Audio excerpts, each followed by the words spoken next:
Good afternoon, everybody. So today we are going to be talking about the United States in the 1920s. So can anybody tell me anything that they know about the 1920s? That can be any laws that were happening, how the people dressed, what we were allowed to do, what was going on, any books that came about from the 1920s, anything like that. All right, I heard something about flappers over here.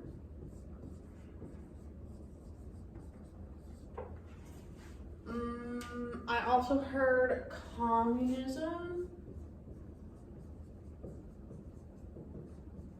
Also known during this time, it was also referred to as the Red Scare. Prohibition, good job. Prohibition.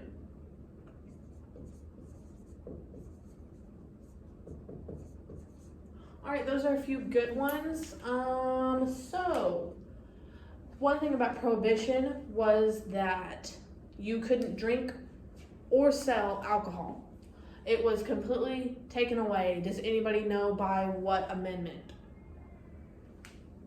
No? Okay, so it's the 18th Amendment. The 18th Amendment. And basically, the way I remember it is the 18th Amendment, when you're 18 years old, you can't buy or consume you're not supposed to buy or consume alcohol.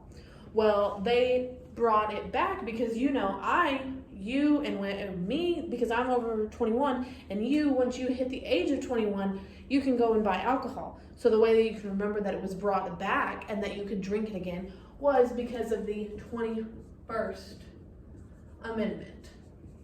And it's the only time that an amendment was ever abolished, was when they brought the 18th Amendment in, the 21st Amendment abolished it and took it away.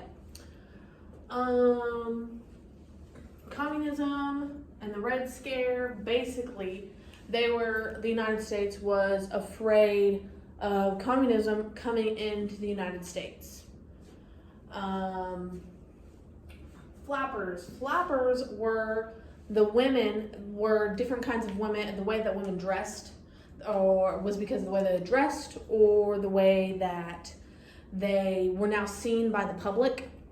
Normally, women were considered to be somebody they were quiet, they didn't say a whole lot, especially not out in public. They wore dresses that went to the full ground, they were completely covered. Well, then the new age of the Roaring '20s came about, and women started dressing a little more, I wouldn't say provocatively, but their dresses were, knee length, shorter than the knee. They were smoking. They were drinking in bars with men, which before was completely frowned upon. And even then, it was still frowned upon, but the women still chose to do it. It kind of began to break out the age of women starting to do what they wanted to do, not listening to somebody telling them what they can and can't do. So basically, this is kind of the opening of what we're going to be doing today. Our plan is to start going through and looking through through the book and finding some vocabulary words about the Roaring '20s, so that we can then later maybe do a project or a presentation or something over the Roaring '20s, so we can all get a little bit better information over what's going to be going on. So